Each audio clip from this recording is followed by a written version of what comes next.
asikafo bi kɔbɔ afɔdeɛ ana ɔmo ɔmanyama na broso ɛbɔ afɔdeɛ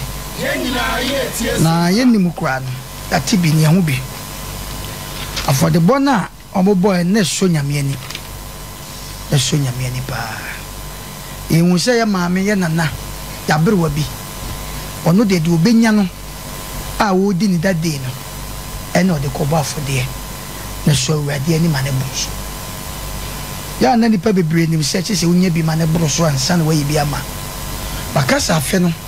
obu hɔ a yɛbɛdi bronya nko ana ɔkyadeɛ ɛno ne Ghana yɛ problem obu hɔ a yɛbɛdi bronya ko ana ɔkyadeɛ adekyɛ ebi wɔ ho na wayi bi ama ɛnyɛ bronya nko because so called Arab countries now first na kamofo wɔ ayi bi wɔ na ɛfɛ ne yala no mutimi no aduane na boa omo hot mind for pa mini se gwagu mu bi da sum no aduane na nam hyehyem ye bo ade m yala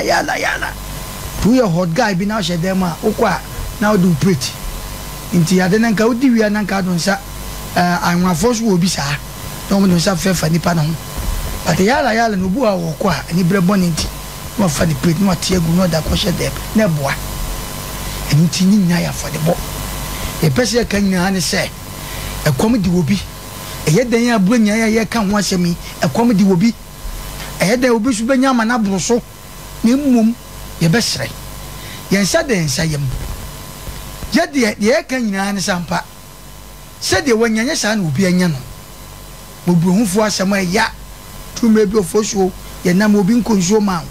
obi nya o hwe nanso ka wakoma se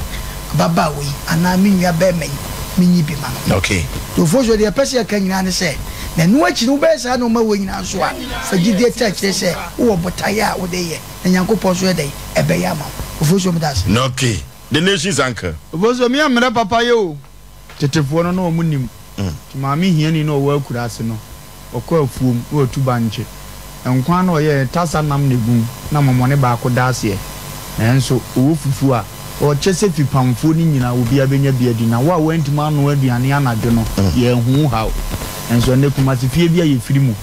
wadom dofo ne ma ne biadi kura ye bo bayi nti sa papa yi asa duty fie ma me ne bedi mu bi kura okura the whole of month ye no amu no anya biadi da enso nka ye nyina ade kyen okofia gu bolem okoba bia ne nkokọ soso ana hu se aduane we se mi nyane no anadwo na nka bebo ame